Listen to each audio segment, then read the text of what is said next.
This is Learn English with Ease. English made powerful, simple, and yours. Hey there. Welcome back to Learn English with Ease. If you're here today, I want you to really hear me when I say this. You're not alone. I mean it. You're not the only one who stays quiet when you're in a group.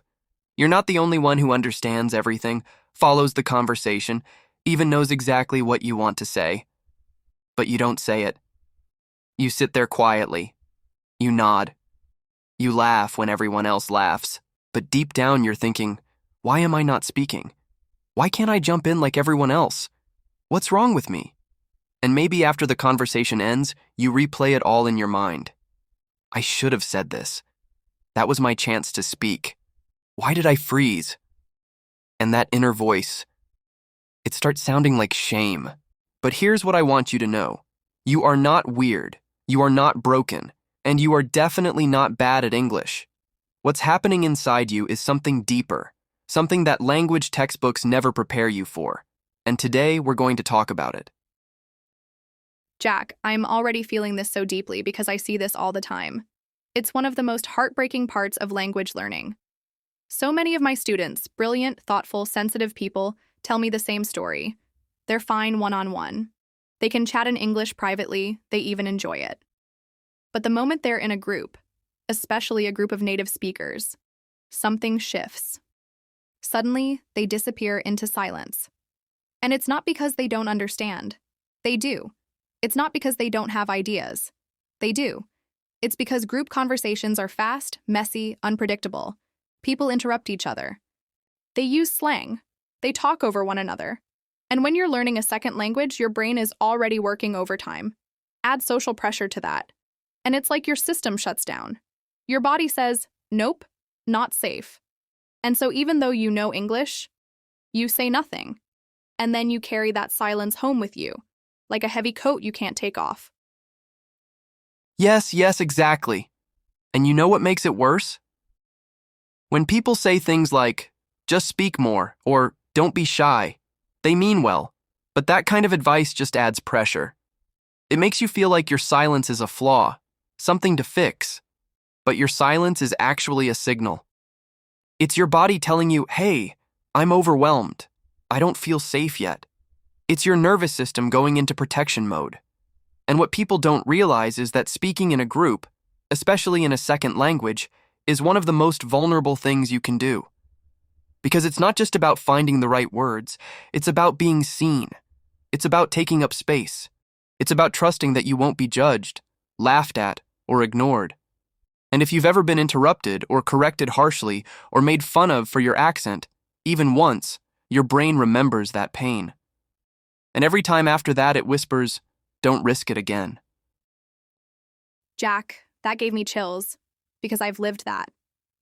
I remember a dinner party once when I was living abroad. Everyone around me was speaking in fast Spanish, joking, laughing, telling stories, and I understood most of it. I even had thoughts I wanted to share. But I stayed silent. I smiled, I nodded, and I felt invisible. Not because anyone was unkind, but because I didn't feel brave enough to interrupt, to speak up, to risk sounding awkward. And afterwards, I cried. I cried not because I couldn't speak, but because I didn't speak. And I know so many English learners feel that same heartbreak. So if you're listening to this right now and thinking, that's me, I want you to take a deep breath, because we see you. We've been there. And today isn't about blaming yourself for staying quiet. It's about understanding why that silence happens and how to gently move through it. That's it, Emma. Because the goal here isn't to force yourself to be loud or outgoing or perfect in English.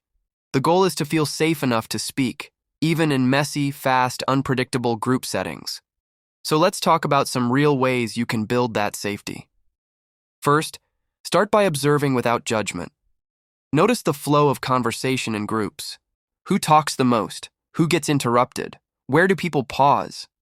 Just watching the rhythm of a group can help you feel more prepared, like you're learning the music before joining the song. Second, practice small entries. You don't have to give a speech. You can start by adding short comments like, that's interesting, or I agree, or really. These tiny entries tell your brain, I'm part of this. I belong here. And third, have grace with yourself. You are not behind. You are not too quiet. You are learning a deeply human skill, not just in a second language, but in a complex social world. And that takes time. That's such a loving approach, Jack. And I want to add something too, about identity. When we speak in a group, we don't just share our thoughts. We show who we are. And if you're speaking English as a second language, sometimes you feel like your real personality doesn't come through. You might feel like a quieter version of yourself, or like you're pretending. And that disconnect between how you feel inside and how you sound outside can make you feel like you don't fit in. But I want to remind you, you don't have to sound like everyone else to belong. Your accent is beautiful. Your pauses are thoughtful. Your presence matters even when your words are few. And every time you choose to speak, even a little, you're reclaiming space for your real voice in the room. Yes, reclaiming space. That's what this is about. And for anyone listening who feels like they always disappear in group conversations, I want you to try this one small thing. Before your next group setting, take a moment to say to yourself, I am allowed to speak. Say it out loud. Let your body hear it.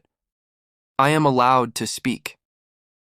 Not perfectly, not loudly, but honestly. Your voice deserves to be part of the conversation, not after you've mastered every grammar rule, but now. Just as you are. Right here, right now. You've already proven you can understand English. Now it's time to start trusting your voice in English, too. And remember, Jack and I are here with you on this journey. Every episode, every word, every pause. It's all part of helping you feel less alone in this. Because the truth is, fluency isn't just about language. It's about connection. And confidence grows when you feel seen. So if today's episode touched something in you, if it made you feel understood, we're so glad. That's the first step toward healing the silence. And we'll keep walking this path together, one brave word at a time.